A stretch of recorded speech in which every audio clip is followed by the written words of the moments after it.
तो next one is molarity,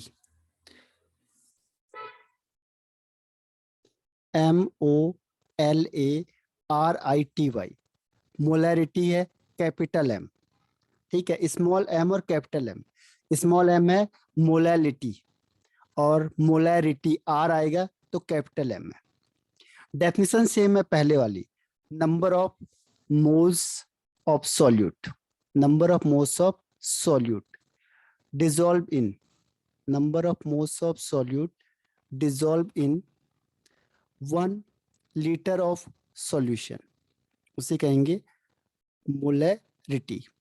ठीक है, molarity means number of moles of solute dissolve in 1 litre of solution, denoted by capital M, denoted by capital M. अब इसका formula लिखना है तो capital M is equal to number of moles of solute upon, देखो litre है यानी volume, तो volume of solution, और वो भी किस में होना चाहिए, लीटर में, volume of solution in litre, यानी जो इसकी यूनिट होती है वो यहीं से निकल जाएगी। देखो ये मोल है, ये लीटर है, तो हो जाएगा मोल पर लीटर, या फिर कैपिटल एम भी लिख देते हैं, एक ही बात है।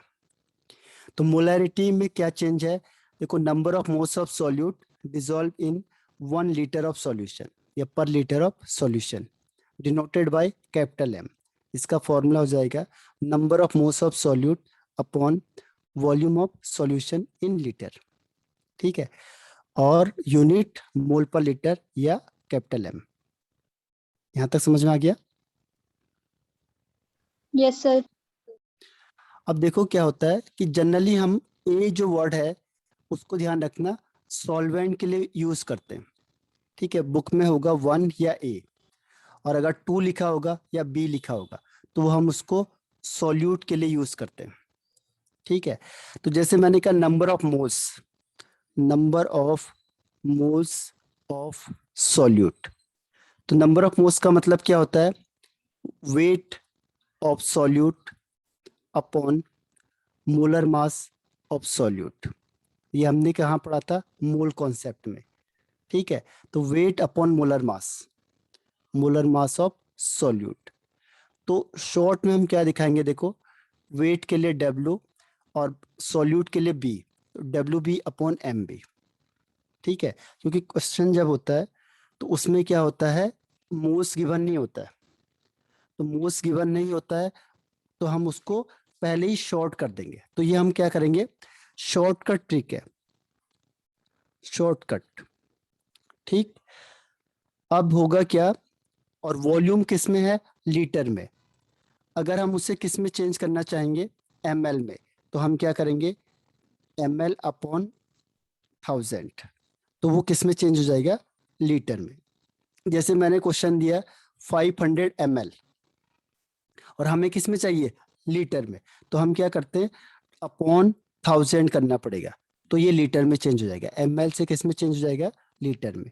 500 ml तो ml में है लेकिन हमें चाहिए लीटर में, तो हम क्या करते हैं 500 अमाउंट अपॉन 1000, तो वो लीटर में चेंज हो जाएगा, ठीक है। तो अब हम इसे फॉर्मूले में पुट करेंगे, देखो ये ध्यान रखना, ये 2 चीज हमने यूज करनी है। अब आगे देखो, molarity is equal to number of moles of solute upon volume of solution in litre, ये शॉर्ट में हो गया। अब नंबर ऑफ मोल्स मतलब वेट अपॉन मोलर मास, ठीक। वॉल्यूम किस में था, ये लीटर में था, तो हमने कहा वॉल्यूम को ml में लेने दो अपॉन 1000। अब ये क्या होगा, ऊपर मल्टीप्लाई हो जाएगा ये यहाँ पे, तो इसका जो शॉर्ट फॉर्मूला बन गया वो है WB into 1000 upon MB into, हाँ, number of moles upon volume of substance. Volume of solution, ये सॉल्यूशन है टोटल और ये है लीटर। सॉल्यूट, ठीक है। Yes sir. हाँ, तो एक ये फॉर्मूला जो हमने यूज करना है पहला। अब देखो दूसरा फॉर्मूला इसी के बेस पे पहले क्वेश्चन देता हूं आपको। देखो question number 1, 4 gram of NaOH is dissolved in 500 ml of solution. Calculate its molality and molality. और यहाँ पे डेंसिटी भी आपको देंगे 1.5 ग्राम पर ml।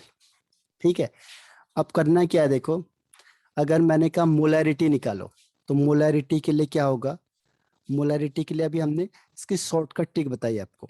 शॉर्टकट ट्रिक क्या थी, WB into 1000 upon MB into volume. ठीक है, इन ml। अब WB का मतलब वेट, तो वेट आपको दिया हुआ है 4 ग्राम, तो 4 ग्राम WB। और वॉल्यूम आपको दिया हुआ है कितना, 500 ml, तो ये 500 ml वॉल्यूम ऑफ सॉल्यूशन हो गया। ठीक है, वॉल्यूम ऑफ सॉल्यूशन। और MB मतलब मोलर मास ऑफ सॉल्यूट, तो आपको NaOH का मोलर मास निकालना पड़ेगा। तो NaOH, Na है 23, ऑक्सीजन 16, हाइड्रोजन 1, तो इन सबको मिला के 40 आ गया। ठीक है, अब इसको फॉर्मूले में पुट कर दो। फॉर्मूले में क्या होगा, 4 इंटू 1000 अपॉन 40 इंटू 500। अब 4 से 4 कैंसिल आउट हो गया, 1230, 1230, तो 1/5 यानी 0.2 मोल पर लीटर या कैपिटल M। तो ये आपका आंसर आ गया। तो क्वेश्चन में क्या होता है, आपको ग्राम में दिया होगा, मोल में नहीं दिया होता, और जनरली ml में दिया होता, लीटर में नहीं दिया होता। तो आप क्या करोगे, शॉर्टकट इस मेथड को यूज करके आसानी से कर लोगे। नहीं तो क्या होगा, पहले आपको नंबर ऑफ मोल्स निकालना है, फिर वॉल्यूम को लीटर में चेंज करना है, फिर उसे फॉर्मूले में पुट करोगे, तब आंसर आएगा। ठीक है, यस सर। ओके। तो ये फॉर्मूला आपको याद रखना है। बाकी का देखो स्टेप सेम चलता है सबका। कौन सा स्टेप सेम चलेगा, देखो इसमें नेक्स्ट स्टेप आता है आपके पास ऑन डाइल्यूशन। जैसे उसमें था वही इसमें भी है। तो अब मैं आपको शॉर्ट में बताऊंगा। जैसे आपने एक मिक्सचर ये लिया, ठीक है, इसकी मोलैलिटी हो गई M1 और वॉल्यूम हो गया V1। अब मैंने इसमें वाटर ऐड कर दिया, यानी डाइल्यूट कर दिया। वाटर ऐड का मतलब होता है डाइल्यूशन। ठीक है, addition of water, addition of water. तो जब एडिशन ऑफ वाटर होगा, आपने इसको वाटर ऐड किया, तो कंसंट्रेशन इसकी क्या होती है, चेंज हो जाती है। पहले M1 थी, अब M2 हो जाएगी। वॉल्यूम V1 था, यहाँ V2 हो जाएगा। ठीक है, कंसंट्रेशन चेंज होगी।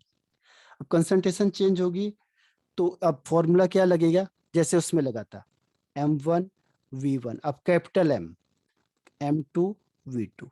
देखो फॉर्मूला सेम रहेगा।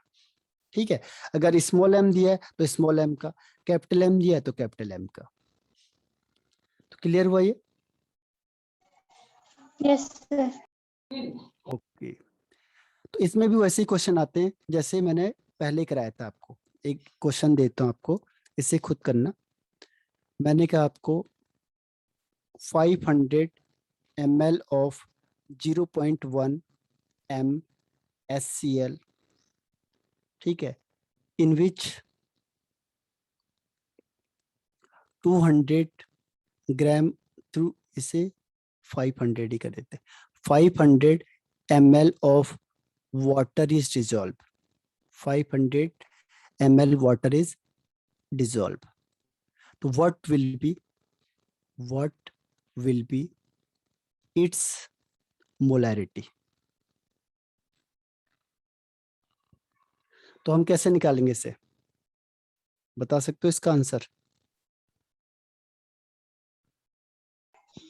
सर फॉर्मूला लगाएंगे। हाँ, तो ये क्या होगा आपका V1 और ये क्या हो गया आपका M1। ठीक है, तो M1 V1 is equal to M2 V2। M1 हो गया आपका 0.1, V1 हो गया 500। अब M2 आपको निकालना है, M2 तो निकालना है आपको। V2 कितना लेंगे बताओ? Sir, 1000. अच्छा, निधि कह रही है 1000। श्वेता बताओ। सर 500। 500। तो इसका आंसर है 1000, क्योंकि 500 तो हमने वाटर डिसॉल्व किया है, और सर पहले कितना डाइल्यूजन था? नहीं है ना? है सर डाइल्यूजन में होगा ना 500? नहीं, डाइल्यूशन में नहीं। इसका लैंग्वेज पढ़ो। देखो, मैंने कहा 500 ml वाटर बाहर से मैंने डिसॉल्व किया है। 500 तो पहले से था, और 500 में बाहर से लाया और मैंने वाटर मिला दिया। तो अब टोटल कितना होगा वॉल्यूम? 1000। 1000 हो जाएगा ना, तो ये 1000 लिखेंगे। अगर ये आता कि then 500 ml of solution is formed, तो what will be its molarity, तब जो भी यहाँ पे लिखा रहता उसी को हम V2 मानते हैं। इसलिए मैंने कहा था इसमें लैंग्वेज का फर्क पड़ता है, कि वो कह रहा है कि हमने वाटर मिक्सअप किया, और या फिर वो कहेगा कि डाइल्यूशन करने के बाद इतना वॉल्यूम हो गया उसका। ठीक है, तो ये क्वेश्चन पे डिपेंड करता है। अब यहाँ से M2 लिख लो। M2 is equal to 0.1 into 500 upon 1000। 2 zero से 2 जीरो कैंसिल आउट हो गए। इसको यहाँ से ये 10 यहाँ से जाएगा। हाँ, तो कितना जाएगा? 0.05। ठीक है, तो देखो पहले कितना था? 0.1 था, अब उससे कम होगा ना, क्योंकि जब पानी मिलाओगे तो क्या होगा? मोलैरिटी कम हो जाएगी, तो ये कम हो जाएगी। 0.1 से 0.05 हो जाएगी। क्लियर है? बताओ yes no. Yes sir. Okay, अब देखो नेक्स्ट वन है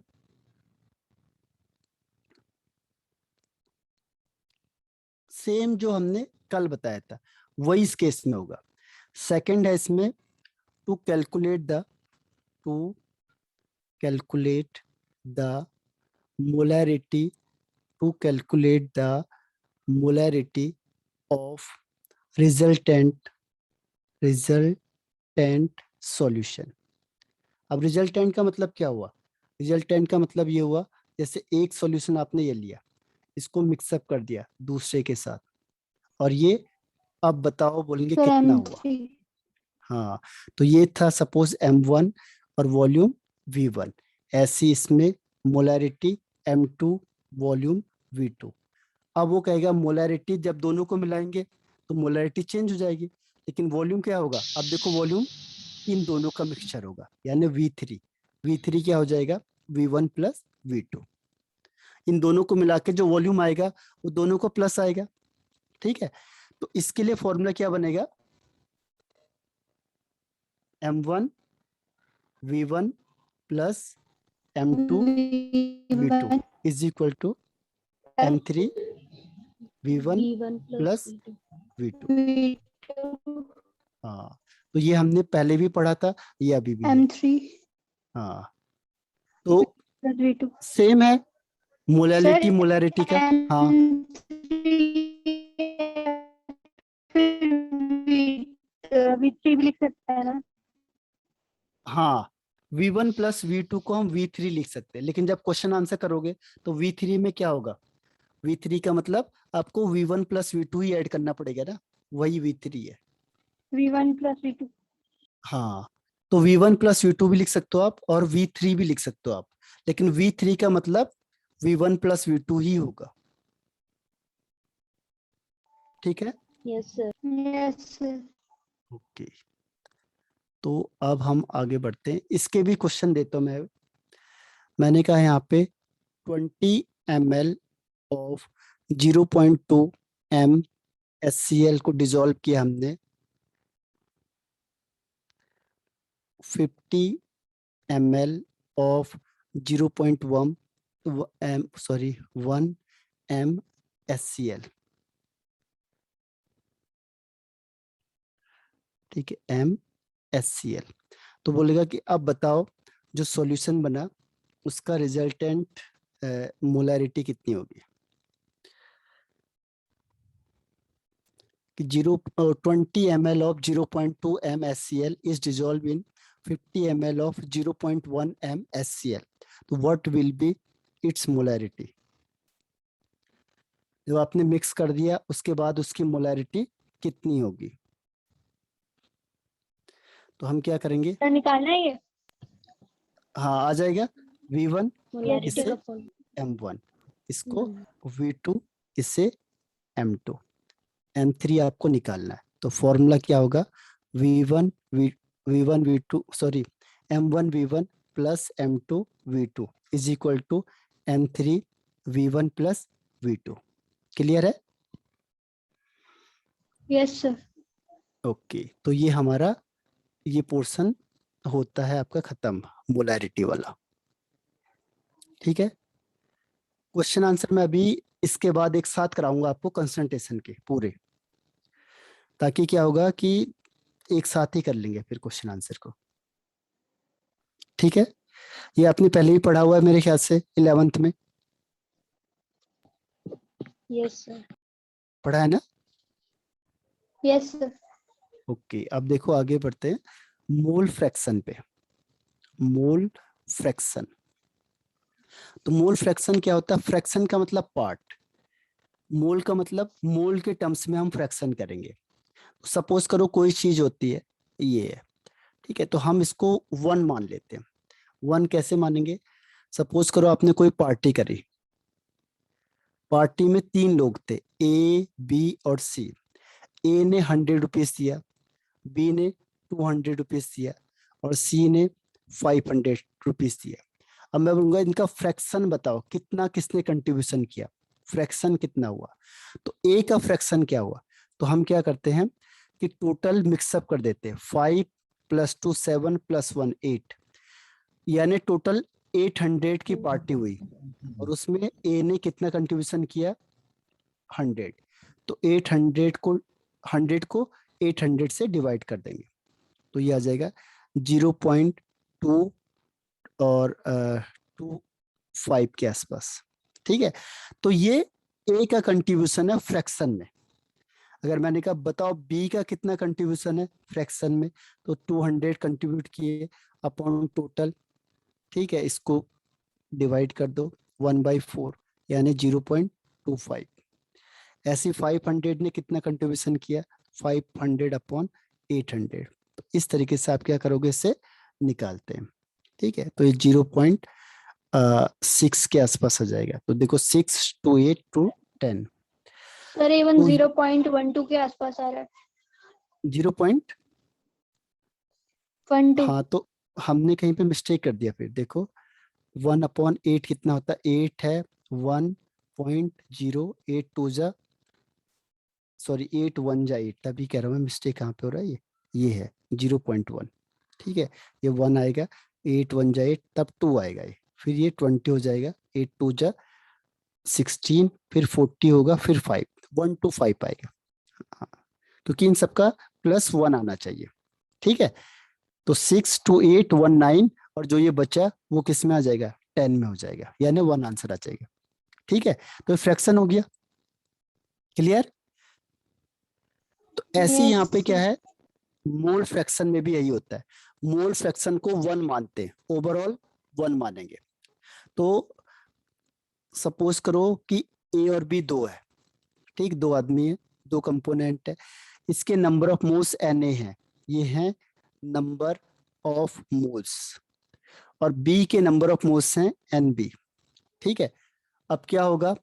मैंने कहा बताओ मोल फ्रैक्शन ऑफ A, तो आप कहोगे कि number of moles of A upon number of moles of A plus number of moles of B, यानी प्लस। तो इसको लैंग्वेज में कैसे लिखेंगे? देखो मैंने कहा mole fraction of that component, जिसकी बात कर रहे हैं हम, ठीक है, A हो या B हो, component is the ratio of, ये क्या रेशियो है? डिवाइड कर दिया हमने, ratio of the number of sir repeat moles कर ऑफ दो। नंबर ऑफ, अच्छा एक बार रिपीट कर देता हूँ। देखो जैसे 2 कंपोनेंट है A और B, A के नंबर ऑफ मोल्स Na है, और इसके नंबर ऑफ मोल्स n भी है। तो मैंने कहा बताओ मोल फ्रैक्शन ऑफ A, तो आप क्या कहोगे, number of moles of A upon number of moles of A plus number of moles of B। ठीक है, इसको डिवाइड करके आंसर आ जाएगा। अब होगा क्या, देखो इसको डिफाइन कैसे करेंगे, तो हम कहेंगे mole fraction of that component, किसी भी कंपोनेंट की बात कर रहा हूं ए या बी की, mole fraction of the component भी लिख सकते हो, mole fraction of the component is the ratio of, ये क्या रेशियो डिवाइड कर दिया हमने, ratio of the number of moles of that component, जिसका हमने निकालना है। अभी हमने क्या है ना, ए का तो ए की वैल्यू को ऊपर रख दे, तो उस कंपोनेंट के number of moles to the total moles of solution. तो सॉल्यूशन के टोटल मोल्स क्या होंगे, जितना दोनों कंपोनेंट का प्लस होगा, टोटल मोल्स ऑफ सॉल्यूशन, तो इसे कहेंगे मोल फ्रैक्शन ऑफ ए, या फिर पर मोल ऑफ सॉल्यूशन भी। पर मोल का मतलब इसको 1 मान लो, ठीक है, तो भी फ्रैक्शन में हो जाएगा। तो कई तरीके से इसे डिफाइन कर सकते हैं। तो number of moles of the component is the ratio of the number of moles of that component. A की बात करेंगे तो ए को ऊपर लिखना है, अगर मैंने कहा बी तो बी को ऊपर रखना है।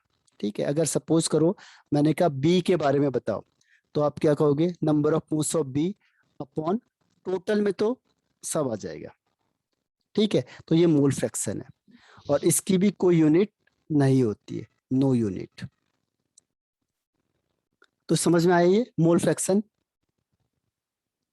Yes, Yes, sir. sir. अब मैंने कहा अभी क्वेश्चन में कभी भी नंबर ऑफ मोल्स नहीं होता है गिवन, तो हम क्या करते हैं, इसे क्या करते हैं, number of moles of A is equal to weight of A upon molar mass of A, ऐसे ही number of moles of B is equal to weight of B upon molar mass of B. अब इसको यहाँ रख दो, जैसे मैंने कहा N A upon N A plus N B, तो यहाँ पे रखेंगे तो क्या हो जाएगा, W A upon M A upon फिर W A upon M A plus W B upon M B. ठीक है, तो इससे सॉल्व करना है अब हमने, और इसको पहले ही डिवाइड कर देना, एलसीएम लेने के चक्कर में मत रहना। ठीक है, एलसीएम मत करना कभी भी, इसको पूरा डिवाइड करना है। और एक चीज और है, जो मोल फ्रैक्शन ए का है और बी का है, दोनों का सम 1 आएगा हर हमेशा, क्योंकि मैंने कहा ना टोटल हम 1 मोल मानते हैं, तो इन दोनों का प्लस 1 हो जाएगा। यानी आपने एक की वैल्यू निकाल दी तो दूसरे का आसान है, आपने एक्स से निकाल दिया तो क्या होगा 1 माइनस एक्स बी, और अगर एक्स बी निकालना है तो 1 माइनस एक्स ए। तो एक की वैल्यू निकालो, दूसरे को 1 से माइनस कर दो, तो दोनों की वैल्यू निकल जाएगी। क्लियर है? Yes, sir. अब देखो इसके बेस पे हम क्वेश्चन आंसर करते हैं। जैसे मैंने कहा आपको कि 25% एल्कोहल इन वाटर, आपने क्या कर दिया, इसे प्रिपेयर कर दिया, तो कहेंगे what is the mole fraction of alcohol and water. ठीक है, तो सबसे पहले आपको मैंने कहा था ये परसेंटेज होगा, तो इसको एक्सटेंड करना है। 25%, इसका मतलब क्या हुआ, 25 ग्राम एल्कोहल का मतलब C2H5OH है। ठीक है, इथाइल एल्कोहल, और 75 ग्राम क्या है, वाटर है, यानी हम इसे लेते हैं हर हमेशा W/W में, और 100 ग्राम क्या है, सॉल्यूशन है। तो ये इंफॉर्मेशन मुझे यहाँ से मिल गई। तो वेट ऑफ एल्कोहल कितना मिल गया, 25 ग्राम, वेट ऑफ वाटर कितना मिल गया, 75 ग्राम। 75 grams. ठीक, अब हमें क्या निकालना है, मोलर मास निकालना है, क्योंकि नंबर ऑफ मोल्स के लिए क्या है, मोलर मास जरूरत है। तो मोलर मास कैसे निकालेंगे हम, देखो अब हम हटा देते हैं पहले से C2H5OH। तो C के 2 हैं, 2 इंटू 12, ऑक्सीजन के 6 हैं तो 6 हो जाएगा, ऑक्सीजन के 16 है तो 16 हो जाएगा। तो 12 टू जा 24 प्लस 6 30 प्लस 6 16 46। दूसरा molar mass of water, water के लिए 2 इंटू 1 प्लस 16 यानी 18 हो गया। ठीक है, अब करना क्या है देखो, अब वैल्यू पुट कर दो, अब किसी का भी निकाल लो। जैसे मैंने कहा molar mass, sorry mole fraction of water, इसे इससे दिखाते हैं। तो क्या होगा, number of moles of water upon number of moles of water plus number of moles of alcohol. लेकिन नंबर ऑफ मोल्स तो गिवन होता नहीं है, तो इसको और एक्सटेंड करेंगे, weight of water upon molar mass of water upon weight of water upon molar mass of sir water. अपनी 46 और 18 वाला रिपीट कर दो। 46 और 18 हम निकालते हैं मोलर मास। ठीक है, इसके बाद जैसे मैं फॉर्मूला लिख देता हूं, फिर मैं इसे दोबारा बताऊंगा आपको। ठीक है, वेट ऑफ एल्कोहल, अगर फॉर्मूला आपको समझ में आ जाएगा तो मुझे बता देना, फिर मैं आपको मोलर मास बताऊंगा। C2H5OH, ये समझ में आया आपको formula? Number of moles of water ऊपर लिखा मैंने, number of moles of water है, फिर ये number of moles of water है, और ये number of moles of alcohol है। ठीक है, यस सर। हाँ अब हम क्या करेंगे, इसको आगे सॉल्व करते हैं। तो पहले मैं दिखाता हूं आपको मोलर मास मैंने कैसे निकाला। जैसे मोलर मास के लिए C2H5OH, तो आपको पता है कि कार्बन का एटॉमिक मास 12 होता है, हाइड्रोजन का 1 होता है, ऑक्सीजन का 16 होता है। ठीक है, तो अब निकालने के लिए क्या करेंगे, C के 2 हैं, 2 इंटू 12, हाइड्रोजन के 5 प्लस 1 6 है तो 6 हो जाएगा, और ऑक्सीजन का 16 है, एक ही है तो 16 हो जाएगा। तो 12 टू जा 24 प्लस 6 30 और प्लस 16 46, तो 46 हो गया एल्कोहल का मोलर मास। वाटर के लिए 2 H हैं, 2 इंटू 1, और ऑक्सीजन एक है तो 16 हो गया, तो 16 प्लस 2 18, तो ये मोलर मास हो गया। आया समझ में? Yes sir. अब यस सर। फॉर्मूला लगा दो बस। जैसे मैंने कहा मोल फ्रैक्शन वाटर का, तो वेट कितना है वाटर का, 75 अपॉन 18, फिर ये भी होगा 75 अपॉन 18 प्लस अल्कोहल था 25 अपॉन 46। बस अब आपको एलसीएम नहीं लेना है इसमें, किसका पूरा एलसीएम लो, पूरा इसको डिवाइड करो। ठीक है, इसको क्या करो 1 बाय 1, इसे डिवाइड करो तो ये भी वही आ जाएगा, ये दोनों सेम है, फिर इसको डिवाइड करना है, फिर आपको इन दोनों को प्लस करना है, और फिर उसको डिवाइड करना है। इस तरीके से आपको आंसर निकालना है। तो आया है समझ में कि नहीं आया? यस। क्लियर है? Yes sir. ओके, तो ये आपका हो गया मोल फ्रैक्शन। अब आता है पीपीएम, पार्ट्स पर मिलियन, पीपीएम, इसकी फुल फॉर्म होती है पार्ट्स पर मिलियन, पार्ट्स पर मिलियन। ठीक है, पार्ट्स पर मिलियन होता है पीपीएम।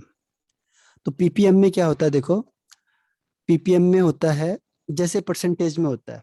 सबसे पहले ये यूज किसके लिए होता है, ये होता है जब हम very very very small quantity को मेजर करते हैं, तो हम इसका यूज करते हैं। ठीक है, इसकी डिफाइन भी किसकी तरह है, परसेंटेज की तरह, बस डिफरेंस क्या है, ये मिलियन में होता है, मिलियन मतलब 10 की पावर 6 में, तो 10 की पावर 6 में है, और परसेंटेज का मतलब पर 100 है, तो पर 100 का मतलब उसकी क्वांटिटी ज्यादा है, और जिसकी कम है उससे हम मिलियन में काउंट करेंगे। तो हम कहते हैं, डेफिनेशन भी सेम है कि amount of solute dissolve in, amount of solute dissolve in 1 million, 1 million parts by mass of solution, by mass of solution, उसे कहते हैं ppm। फॉर्मूला भी सेम है इसका। फॉर्मूले में क्या था देखो, mass of solute, mass of solute upon mass of solution, ये परसेंटेज में भी था, इसमें भी सेम है।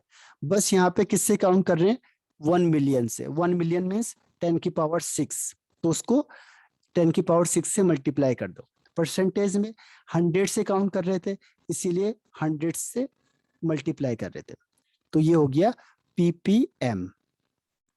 सेम है जैसे कौन सा था आपका, क्या बोलते हैं उसके लिए, मास परसेंटेज। हाँ मास परसेंटेज की तरह। इसकी भी कोई यूनिट नहीं होती है, नो यूनिट, क्योंकि दोनों ग्राम में है। ठीक है, ये भी ग्राम में, क्योंकि मास ऑफ सॉल्यूट ग्राम में होगा, सॉल्यूशन मास ऑफ सॉल्यूशन ग्राम में होगा, कैंसिल आउट हो जाएंगे, तो इसकी कोई भी यूनिट नहीं होती। तो हम ppm लिख देते हैं बस, जैसे परसेंटेज होता है तो लास्ट में हम परसेंटेज लिख देते हैं, ऐसे इसके लास्ट में ppm लिख देते हैं। ठीक है, एक क्वेश्चन पूछता हूं आपसे, 2 gram of calcium is dissolved in 500 gram of toothpaste. ठीक है, तो इसको किस में बताओ, ppm में, कन्वर्ट इट इनटू ppm, इसे ppm में बताओ। तो हम क्या करेंगे, ppm is equal to weight of solute upon mass of solution into 10⁶। अब क्या होगा, 3 जीरो इसको दे दो, 2000 इंटू 10⁻³ अपॉन 500, 2 जीरो से कैंसिल आउट हो गया, 5 पंजा 5 4 जा, तो इसका आंसर हो जाएगा 4 इंटू 10⁻³ ppm। ठीक है, तो ये इसी तरीके से करना है। क्लियर है? Yes sir. Yes. अब देखो एक और है इसमें, आपको परसेंटेज को कन्वर्ट करना है, परसेंटेज को ppm में कन्वर्ट करना है, परसेंटेज इनटू ppm। ठीक है, तो परसेंटेज में कैसे कन्वर्ट करेंगे, जैसे मैंने कहा 50% HNO3 इन वाटर। ठीक है, ये एक्वस सॉल्यूशन है। अब इसे ppm में कन्वर्ट करो, तो कैसे करेंगे? ठीक है, तो ये आंसर हो जाएगा, क्वेश्चन ये है। तो 25% का मतलब क्या हुआ कि 25 ग्राम क्या है, HNO3 है। ठीक, परसेंटेज का मतलब 100 ग्राम क्या है, सॉल्यूशन है। हमें सॉल्यूशन का ही वेट चाहिए, तो अब हम ppm का फॉर्मूला लगाएंगे, wait of solute upon weight of solution into 10⁶। अब 2 जीरो हटा दो, इसके 4 कर दो, तो आ जाएगा 25 इंटू 10⁴ ppm। तो ये वैल्यू देखो बहुत ज्यादा है और ये कम है, तो परसेंटेज का मतलब पर 100 से, ppm का मतलब पर मिलियन से, तो पर मिलियन से वैल्यू ज्यादा आएगी, परसेंटेज में कम आएगी। ठीक है, Yes, sir. तो समझ में आया? Yes, sir. यस हाँ, सर। तो ये आपका कंसंट्रेशन वाला खत्म हो गया। इसमें एक है नॉर्मेलिटी, वैसे है नहीं लेकिन कई बार आपके पास पूछ लेते हैं, तो उसको जानना है तो बता दो, मैं आपको, वो टफ पड़ता है थोड़ा इससे, तो आप जानना चाहते हो तो बताओ, यस, नहीं जानना है तो हम आगे बढ़ जाते हैं। Sir, बता दो। बता दूं? सर बता दो। ठीक है, वो इम्पोर्टेंट है कि कई बार इसमें आगे आएगा, इलेक्ट्रोकेमिस्ट्री में आता है वो नॉर्मेलिटी वगैरह, तो थोड़ा बहुत आप इनिशियल नॉलेज उसकी होनी तो चाहिए। नॉर्मेलिटी होता है क्या, देखो, नॉर्मेलिटी होता है कि number of gram equivalent, number of gram equivalent of solute. देखो आपने और चीज पढ़ी होगी पर ये ग्राम इक्विवेलेंट नहीं सुना होगा, इसमें आता है ये number of gram equivalent of solute dissolve in 1 liter of solution. ठीक है, denoted by capital N, denoted by capital N. अब इसका फॉर्मूला भी सेम है, जैसे उसमें नंबर ऑफ मोल्स लिखते हैं तो यहाँ पे लिखेंगे number of gram equivalent, number of gram equivalent of solute, number of gram equivalent of solute upon volume of solution, volume of solution in liter। देखो ये तो सेम था, लेकिन ये हो गया कि नंबर ऑफ ग्राम इक्विवेलेंट होता क्या, ये आगे भी आएगा आपके पास। तो इसका मतलब क्या हुआ, देखो अब इसे फिर आगे एक्सप्लेन करते हैं। अब हम पढ़ेंगे कि नंबर ऑफ ग्राम इक्विवेलेंट क्या होता है, ग्राम इक्विवेलेंट ऑफ सॉल्यूट। ठीक है, तो इसका मतलब ये हुआ कि गिवन मास, जितना आपको मास गिवन होगा upon given mass upon equivalent weight, equivalent weight ये आपने पढ़ा होगा रिडॉक्स चैप्टर में 11th क्लास में। ठीक है, अब फिर क्वेश्चन आता है इक्विवेलेंट वेट क्या हुआ, इसीलिए टफ पड़ता है थोड़ा सा, लेकिन बीच बीच में ये आएगा आपके पास, प्रैक्टिकल में भी ये वर्ड आएगा इक्विवेलेंट वेट, नॉर्मेलिटी वगैरह आती है, तो ये बेसिक नॉलेज इसका होना चाहिए। तो इक्विवेलेंट वेट का मतलब क्या होता है, जितना आपका मोलर मास होगा, molar mass upon N factor या वैलेंसी फैक्टर, एन फैक्टर या वैलेंसी फैक्टर। ठीक, तो ये आपका हो गया इक्विवेलेंट वेट। तो यहां तक समझ में आया आपको?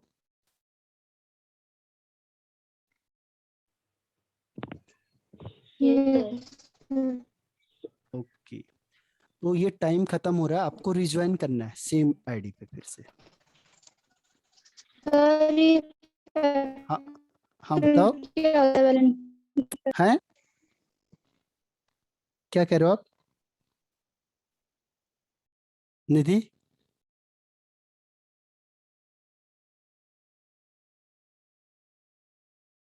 आवाज नहीं आ रही आपकी, रिज्वाइन करो सेम आईडी पे, रिज्वाइन।